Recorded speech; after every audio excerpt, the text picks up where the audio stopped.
Hoje vou iniciar a leitura do capítulo 16 do livro Missionários da Luz, de autoria do Espírito André Luiz, psicografado pelo médium Francisco Cândido Xavier. Capítulo 16 Incorporação. Prosseguindo em meus estudos sobre os fenômenos mediúnicos de variada expressão, sempre que meus serviços habituais mo permitiam, regressava à crosta aprendendo e cooperando no grupo em que Alexandre funcionava na qualidade de orientador. Minha frequência, porém, em virtude das obrigações por mim assumidas, em nossa colônia espiritual, não podiam ser assídua, em razão porque procurava aproveitar as mínimas oportunidades a fim de enriquecer as minhas experiências. Em uma das reuniões a que compareci, um dos cooperadores de nossa esfera aproximou-se do compassivo instrutor e pediu humilde: nossos companheiros encarnados, em solicitações sucessivas, insistem pela vinda do irmão Dionísio Fernandes, atualmente recolhido, como sabeis, em uma organização de socorro. Alegam que a família se encontra inconsolável, que haveria conveniência na visita dele e que seria interessante ouvir o antigo companheiro de lutas doutrinárias. Enquanto Alexandre ouviu em silêncio, o simpático colaborador prosseguiu depois de ligeira pausa. Estimaríamos receber a devida autorização para trazê-lo. Poderia incorporar-se na organização mediúnica de nossa irmã Otávia e fazer-se ouvir de algum modo diante dos amigos e familiares. O mentor pensou durante alguns momentos e redarguiu: não tenho qualquer objeção pessoal em face da providência que você sugere, meu caro Euclides. Entretanto, embora se constitua o nosso grupo de cooperadores encarnados, de excelentes amigos, não os vejo convenientemente preparados para o integral aproveitamento da experiência. Sobra, em quase todos eles, na investigação e no raciocínio, o que lhes falta em sentimento e compreensão. Colocam a pesquisa muito acima do entendimento, e como você sabe, as organizações mediúnicas não são filtros mecânicos. Além disso, Dionísio conta com reduzido tempo de nossa esfera. Ainda não pôde nem mesmo retirar-se do asilo que o acolheu em nosso plano. Adicionemos a esses fatores a intranquilidade da família, pouco observadora da fé viva, a diferença de vibrações da nossa esfera a que nosso amigo procura adaptar-se, presentemente a profunda emoção dele com essa reaproximação talvez prematura, a instabilidade natural do aparelhamento mediúnico e possivelmente concordaremos com a inoportunidade de semelhante medida. Euclides, o interlocutor, advogando o pedido veemente do círculo, não se desencorajou e insistiu. Reconheço que a vossa palavra é sempre ponderada e amiga. Concordo em que não alcançaremos o objetivo desejado. Todavia, reitero-vos a solicitação. Ainda mesmo que o fato não ultrapasse a feição de simples experiência. É que existe irmãos esforçados aos quais muito devemos aqui, no trabalho do bem diário ao próximo sofredor, e sentiríamos felicidade em demonstrar-lhes o testemunho do nosso reconhecimento e estima sincera. Alexandre sorriu com a generosidade que lhe era característica e observou: só possuo razões para endossar seus pedidos. E, já que você insiste na providência para atender aos companheiros que se sentem igualmente credores de sua confiança e estima, pode avisá-los de que Dionísio virá. Eu mesmo cuidarei de trazê-lo pessoalmente. E como Euclides agradece tocado de imensa alegria, Alexandre encerrou a conversação acrescentando: faça a promessa para a noite de amanhã. É sempre mais fácil dar com alegria que receber com acerto. Afastamo-nos, porque o interrogasse quanto ao processo fenomênico, a da incorporação, o benigno instrutor esclareceu de boa vontade. Mediunicamente falando, As medidas são as mesmas adotadas nos casos de psicografia comum, acrescentando-se, porém, que necessitaremos proteger, com especial carinho, o centro da linguagem na zona motora, fazendo refletir nosso auxílio magnético sobre todos os músculos da fala, localizados ao longo da boca, da garganta, laringe, tórax e abdômen. Atendendo minhas interpelações, o instrutor relacionou diversas elucidações de ordem moral, alusivas ao assunto, comentando as dificuldades para difundir os corações terrenos os valores da consolação legítima, em virtude das exigências descabidas da pesquisa intelectual. Admirava-lhe a sabedoria profunda e a sublime compreensão das fraquezas humanas. Quando atingimos a instituição de socorro a que Dionísio se recolhera, em plena região inferior, não muito distante da crosta terrestre, entendendo-se como os espíritos do bem, consagrados aos serviços do amor cristão, em zonas semelhantes, conduziu-me à presença do recém-desencarnado, que se mantinha sob forte hesitação. Dionísio falou-lhe Alexandre bondoso após a saudação usual.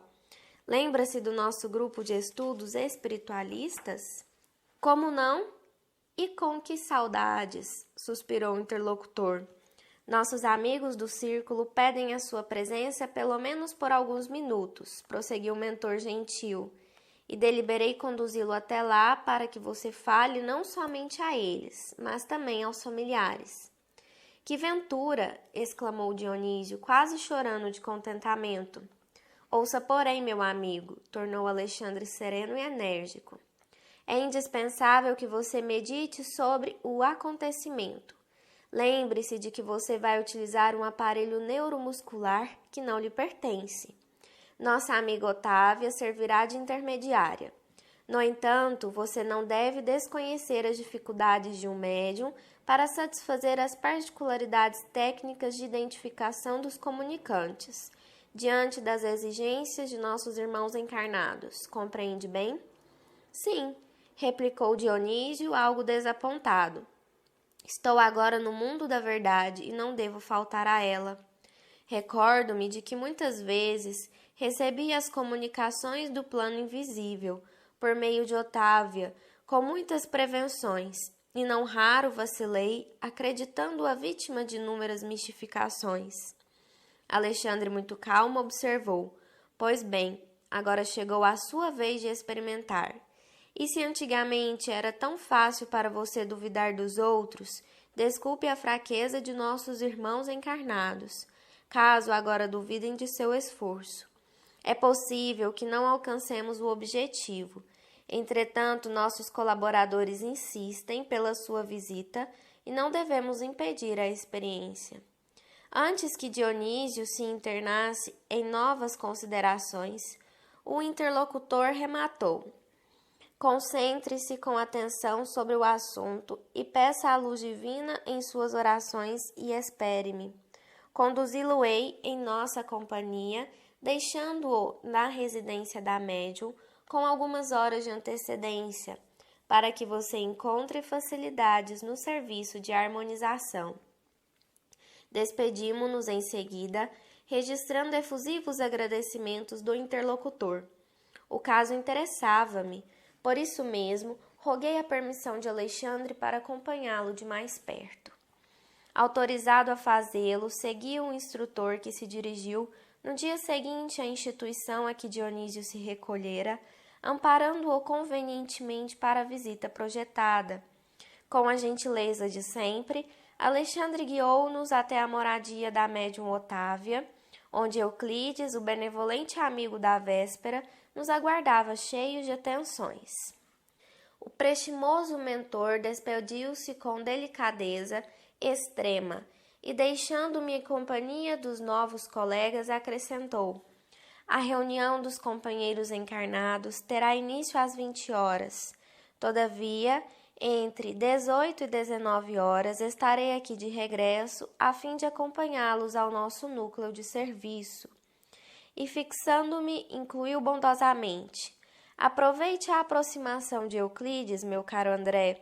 Um bom trabalhador tem sempre proveitosas lições a ensinar. Euclides, sorrindo, agradeceu comovido e conduzia-nos ao interior doméstico enquanto Alexandre se afastava em outra direção. Detivemo-nos em humilde aposento. Nesta parte da casa, explicou-nos o guia acolhedor. A nossa irmã Otávia costuma fazer meditações e preces. A atmosfera reinante aqui é, por isso, confortadora, leve e balsâmica. Estejam à vontade. Em vista de ser hoje um dos mais consagrados ao serviço mediúnico, terminará ela os trabalhos da refeição da tarde mais cedo, a fim de orar e preparar-se. Consultei o mostruário do grande relógio de parede, não longe de nós, que marcava precisamente 16 horas, e manifestei o desejo de ver a nossa irmã em que atuaria naquela noite como intermediária entre os dois planos. Deixando Dionísio no aposento a que me referi, Euclides conduziu-me à pequena cozinha, onde uma senhora idosa se mantinha atenta à preparação de alguns pratos modestos. Tudo limpeza, ordem e harmonia doméstica. Notei-a, porém, com algo pálida, abatida. Ouvindo minha inquirição discreta, o companheiro informou: Otávia é uma excelente colaboradora de nossos serviços espirituais, mas, pela força das provas necessárias à redenção, permanece unida a um homem ignorante e quase cruel. Enquanto o companheiro brutal está ausente nas horas do ganha-pão, a casa é tranquila e feliz, porquanto a nossa amiga não oferece hospedagem às entidades perturbadoras da sombra. Todavia, quando o infeliz Leonardo penetra este pequeno domínio, a situação se modifica, porque o pobre esposo é um legítimo canteiro espinhoso no jardim deste lar. Faz-se acompanhar de perigosos elementos das zonas mais baixas. Não conseguiu ele identificar-se com a missão espiritualizante da esposa? Perguntei com interesse. Não, de modo algum, explicou Euclides sem titubear. Não é novo para a compreensão elevada. Contudo, é teimoso nos erros que lhe são próprios. Permite que a consorte nos ajude, em vista da insistência de parentes consanguíneos dele, dedicados à nossa causa e que, influenciados por nós, não lhe permitem afastá-la. A tarefa, porém, não é muito fácil, porque se Otávio é dócil aos espíritos do bem, o esposo é obediente aos cultivadores do mal. Basta, às vezes, traçarmos um programa construtivo com a colaboração dela, para que Leonardo, cedendo aos portadores da treva, nos perturbe a ação, criando-nos graves dificuldades. Percebendo que o abatimento da médium não se passava despercebido, Euclides acrescentou: Tão logo prometi ontem alegremente a vinda de Dionísio, desejoso de incentivar o bom ânimo dos amigos encarnados. Contando com o concurso mediúnico de nossa irmã, piorou a situação psíquica do esposo imprevidente. Leonardo amanheceu hoje mais nervoso que de costume, embebedou-se pouco antes do almoço, insultou a companheira humilde e chegou mesmo a infligir-lhe tormentos físicos. Assustada, a bondosa senhora sofreu tremendo choque nervoso que lhe atingiu o fígado, encontrando-se no momento sob forte perturbação gastrointestinal. Por isso, a alimentação dela foi muito deficiente durante o dia e não tem podido manter a harmonia precisa da mente para atender com exatidão aos nossos propósitos. Já trouxe diversos recursos de assistência e inclusive a cooperação magnética de competentes enfermeiros espirituais, para levantar-lhe o padrão das energias necessárias, e só por isto é que a pobrezinha ainda não tombou a camada, embora se encontre bastante enfraquecida apesar de todos os socorros. Algo desapontado, Euclides considerou após curto silêncio. Como sabe, a harmonia não é realização que se improvise, e se nós, os desencarnados devotados ao bem, estamos em luta frequente pela nossa iluminação íntima, os médiuns são criaturas humanas, suscetíveis às vicissitudes e aos desequilíbrios da esfera carnal. Oh, exclamei fixando a pobre mulher. Não teremos alguém que a substitua? Ela está quase cambaleante. Todos os serviços exigem preparo, treinamento, observou o meu interlocutor sensatamente. E não poderemos trazer alguém que faça as vezes de Otávia de um instante para outro. Não supõe que ela deveria ser feliz para ser mais útil? Indaguei. Quem sabe? Respondeu Euclides com intenção. A mediunidade ativa e missionária não é incompatível com o bem-estar.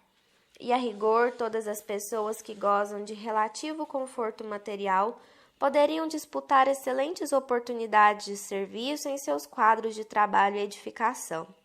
Entretanto, as almas encarnadas, quando favorecidas pela tranquilidade natural da existência física, se mantêm na região de serviço comum que lhes é própria as necessidades individuais.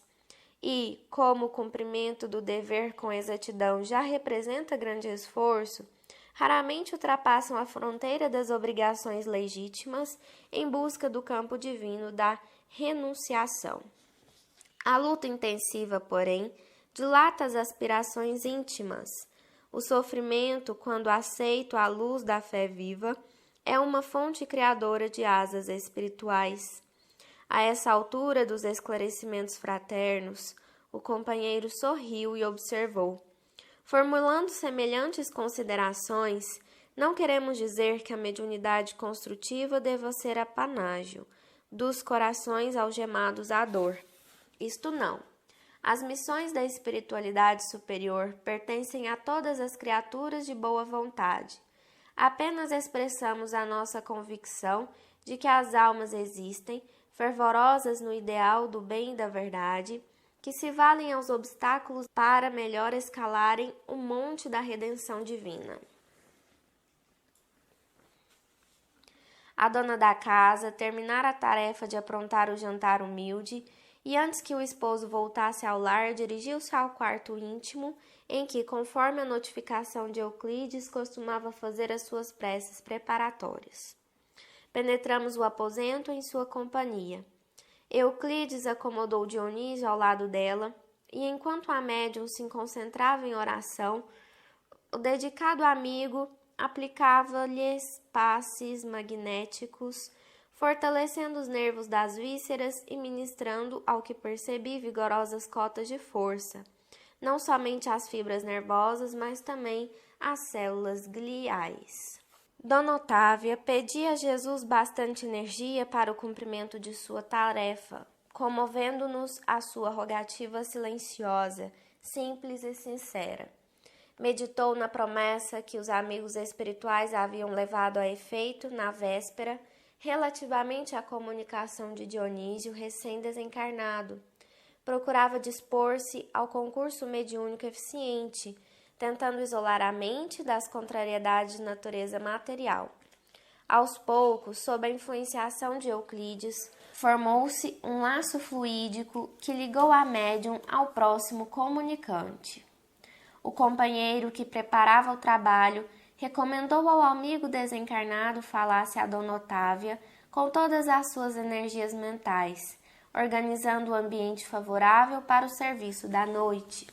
Dionísio começou a falar-lhe de suas necessidades espirituais, comentando a esperança de fazer-se sentir junto da família terrena e dos antigos colegas de aprendizado espiritualista, notando eu que a médium lhe registrava a presença e a linguagem em forma de figuração e lembrança, aparentemente imaginárias na esfera do pensamento.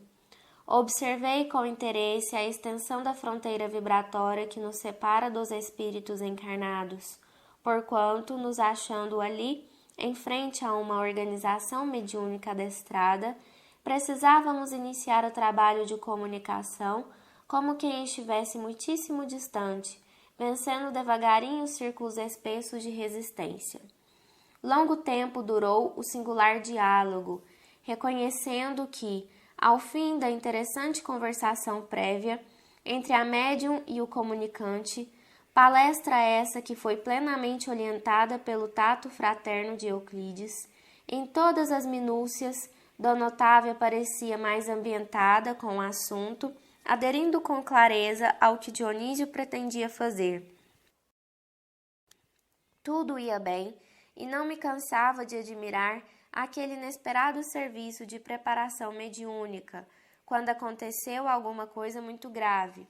O dono da casa chegava de volta, quebrando de modo violento a tranquilidade das vibrações em que nos mergulhávamos. Vociferando logo à entrada, obrigou a esposa a levantar-se de súbito. O infortunado senhor semelhava-se a um brutamonte nas suas características de tirano doméstico.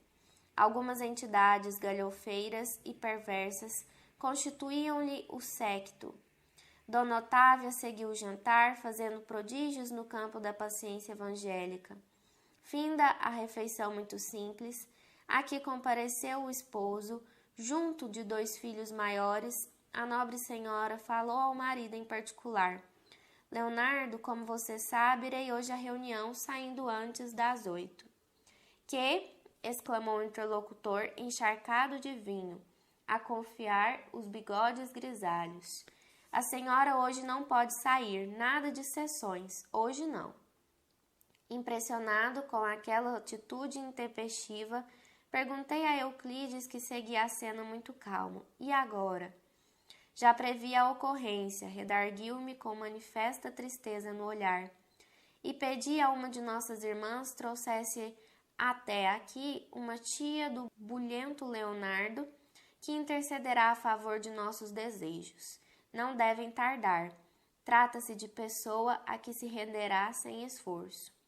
Com efeito, enquanto Dona Otávia enxugava o pranto em silêncio, recompondo a mesa de refeições, ouviam-se as palmas à porta.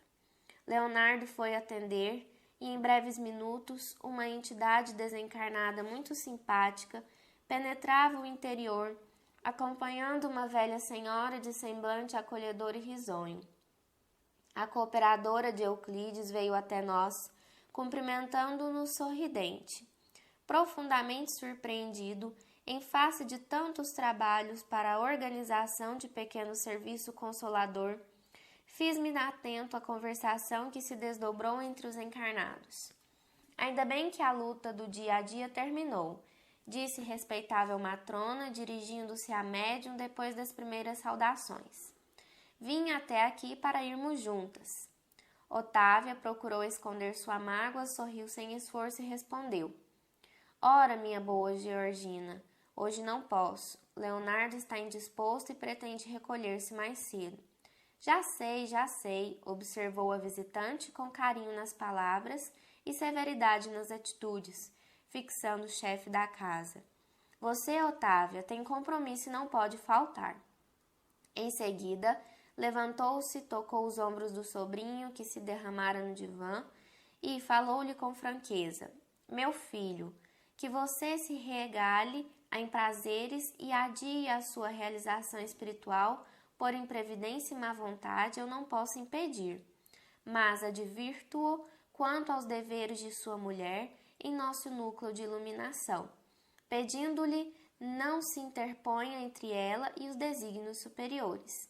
Otávia é uma esposa exemplar, tem tolerado suas impertinências a vida inteira e já entregou ao seu espírito de pai 2 filhos maiores, rigorosamente educados na inteligência e no coração. Não lhe impeça agora o serviço divino.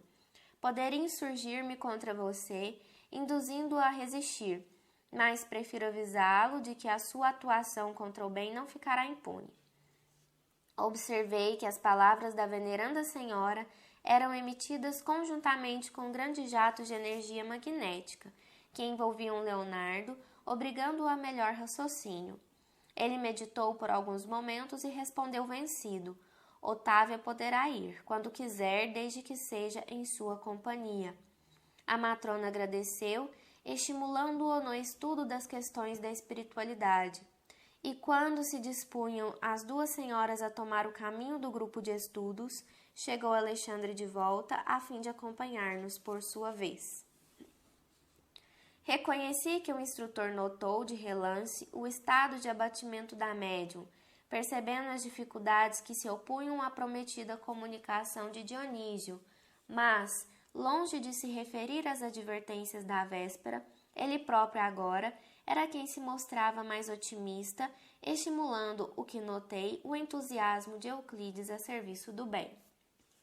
Atingimos o vasto salão daquela oficina de espiritualidade, precisamente às 19h45.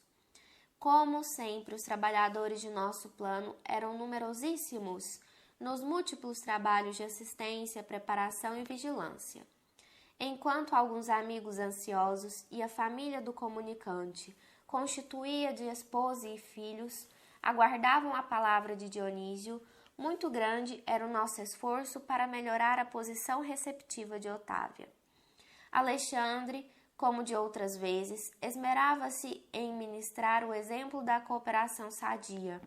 Determinou que alguns colaboradores de nossos auxiliassem o sistema endócrino de maneira geral e proporcionassem ao fígado melhores recursos para a normatização imediata de suas funções, estabelecendo-se determinado equilíbrio para o estômago e intestinos, em virtude das necessidades do momento, para que o aparelho mediúnico funcionasse com a possível harmonia. Às 20h, reunida a pequena assembleia dos irmãos encarnados, foi iniciado o serviço com a prece comovedora do companheiro que dirigia a casa. Valendo-se do concurso magnético que lhe fora oferecido, a médium sentia-se francamente mais forte.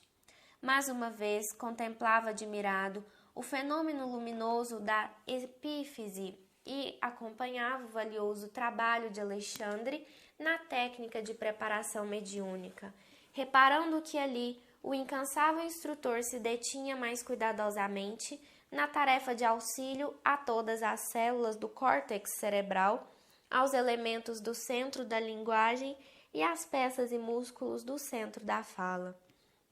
Terminada a oração e elevado o efeito do equilíbrio vibratório do ambiente, com a cooperação de numerosos servidores de nosso plano, Otávia foi cuidadosamente afastada do veículo físico em sentido parcial, aproximando-se de Dionísio, que também parcialmente começou a utilizar-se das possibilidades dela. Otávia mantinha-se reduzida à distância, mas com que poderes para retomar o corpo a qualquer momento em um impulso próprio, aguardando relativa consciência do que estava ocorrendo, enquanto que Dionísio conseguia falar de si mesmo, mobilizando, no entanto, potências que lhe não pertenciam e que deveria usar cuidadosamente sob o controle direto da proprietária legítima e com a vigilância afetuosa de amigos e benfeitores, que lhe fiscalizavam a expressão com o olhar, de modo a mantê-lo em boa posição de equilíbrio emotivo. Reconheci que o processo de incorporação comum era mais ou menos idêntico ao da exertida da árvore frutífera. A planta estranha revela suas características e oferece seus frutos particulares, mas a árvore exertada não perde sua personalidade e prossegue operando em sua vitalidade própria. Ali também Dionísio era um elemento que aderira às faculdades de Otávia, utilizando-as na produção de valores espirituais que lhe eram característicos, mas naturalmente subordinado à médium, sem cujo crescimento mental, fortaleza ou receptividade não poderia o comunicante revelar os caracteres de si mesmo perante os assistentes. Por isso mesmo, logicamente, não era possível isolar por completo a influenciação de Otávia vigilante. A casa física era seu templo, que urgia defender contra qualquer expressão desequilibrante, e nenhum de nós, os desencarnados presentes, tinha o direito de exigir-lhe maior afastamento, porquanto lhe competia guardar as suas potências fisiológicas e preservá-las contra o mal, perto de nós outros ou à distância de nossa assistência afetiva.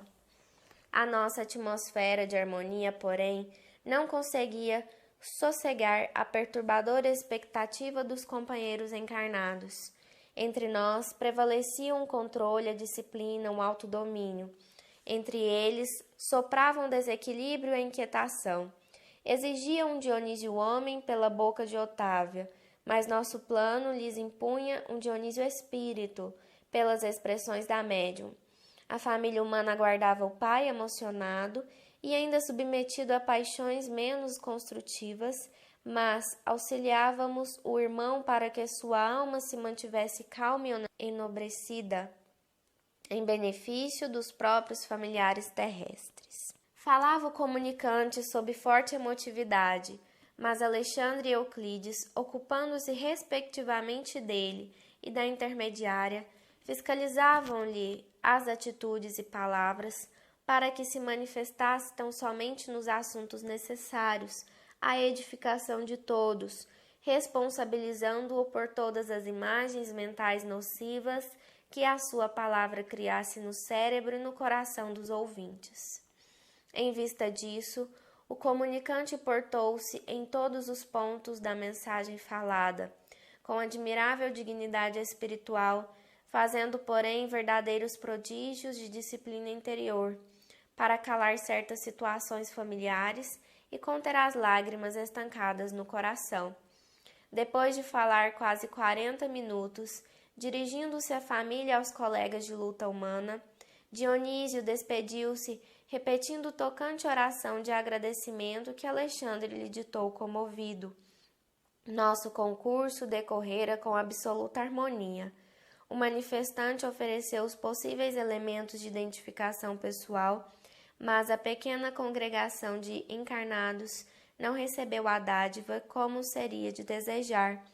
Interrompida a concentração mental com o encerramento, iniciaram-se as apreciações, verificando-se que 4/5 dos assistentes não aceitavam a veracidade da manifestação.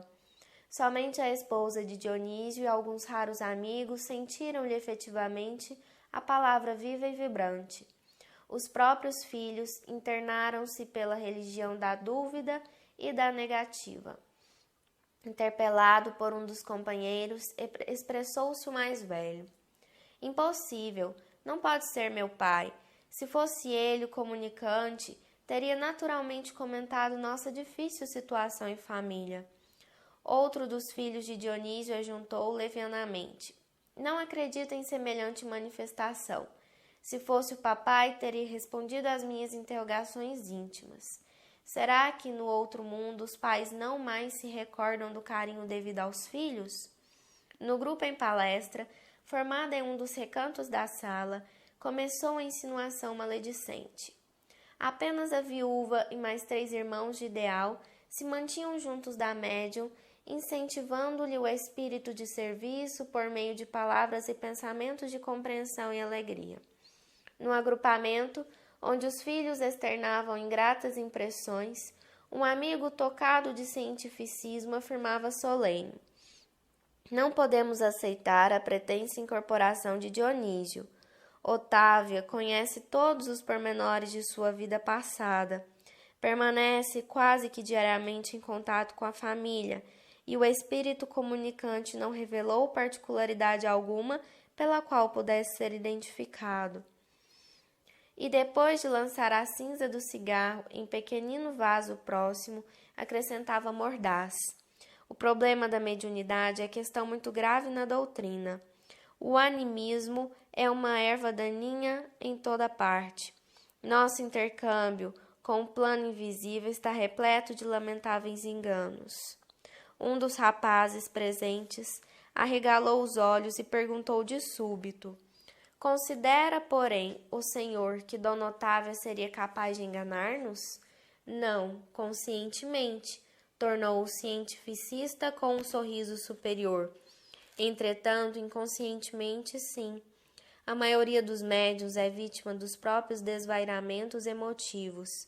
As personalidades comunicantes, em sentido comum, representam criações mentais dos sensitivos. Tenho estudado pacientemente o assunto para não cair, como acontece a muita gente, em conclusões fantásticas. Há que fugir do ridículo, meus amigos. Continuando a sorrir sarcástico, acentuava triunfante. As emersões do subconsciente nas hipnoses profundas conseguem desnortear os mais valentes indagadores. E como se as palavras difíceis e as referências preciosas representassem a derradeira solução do assunto, prosseguia enfático, a fim de corrigir os desbordamentos da imaginação do espiritismo, criou-se a metapsíquica para dirigir as nossas pesquisas intelectuais e não podemos esquecer que o próprio Richet morreu duvidando. Não lhe bastaram dezenas de anos consecutivos no estudo sistemático dos fenômenos. As próprias materializações não lhe asseguraram a certeza da sobrevivência. Portanto, a reduzida assembleia escutava-lhe a palavra importante, como se ouvisse um oráculo infalível. Em outro recanto do salão, comentava-se o mesmo assunto discretamente. Não acredito na veracidade da manifestação, afirmava em voz baixa uma senhora relativamente moça, dirigindo-se ao marido e às amigas. Afinal de contas, a comunicação primou para a banalidade. Nada de novo. Para mim, as palavras de Otávia procedem dela mesma. Não senti qualquer sinal de concludente com respeito à possível presença do nosso velho amigo. Seria muito desinteressante a esfera dos encarnados se apenas proporcionasse aos que nos procedem as frivolidades que suposto Dionísio nos trouxe. Talvez tenha havido alguma perturbação, disse o esposo da mesma senhora. Não nos achamos livres dos mistificadores do plano invisível. O grupo abafava o riso franco. Nunca experimentei tanta decepção como nesses instantes em que examinava o processo de incorporação mediúnica. Ninguém ali ponderava as dificuldades com que Euclides, o bom cooperador espiritual, fora defrontado para trazer à casa o conforto daquela noite. Ninguém ponderava sobre a luta que o acontecimento representava para a própria médium, interessada em servir com amor na causa do bem. Os companheiros encarnados sentiam-se absolutamente credores de tudo. Os benfeitores espirituais, na apreciação dos presentes, não passariam de meros servidores dos bons caprichos, a voltarem do além-túmulo tão somente para atender-lhes ao gosto de novidades. Com raríssimas exceções, ninguém pensou no consolo, em edificação, em aproveitamento da experiência obtida. Em vez de agradecimento da observação edificante, cultivava-se a desconfiança e a maledicência. Alexandre percebeu que Euclides acompanhava a cena com justificado desapontamento, agravado pelas advertências da véspera, mas praticando o seu culto de amor e gentileza. O instrutor recomendou-lhe o afastamento, confiando-lhe aos cuidados a entidade comunicante, que deveria regressar sem perda de tempo ao lugar de origem. O instrutor acercou-se de mim, compreendeu-me o espanto e falou: Não se admire, André, nossos irmãos encarnados padecem complicadas limitações. Mostrou a fisionomia confiante, sorridente e acentuou: Além disso, como você observa, a maioria tem o cérebro hipertrofiado e o coração reduzido. Nossos amigos da crosta comumente criticam em demasia e sentem muito pouco.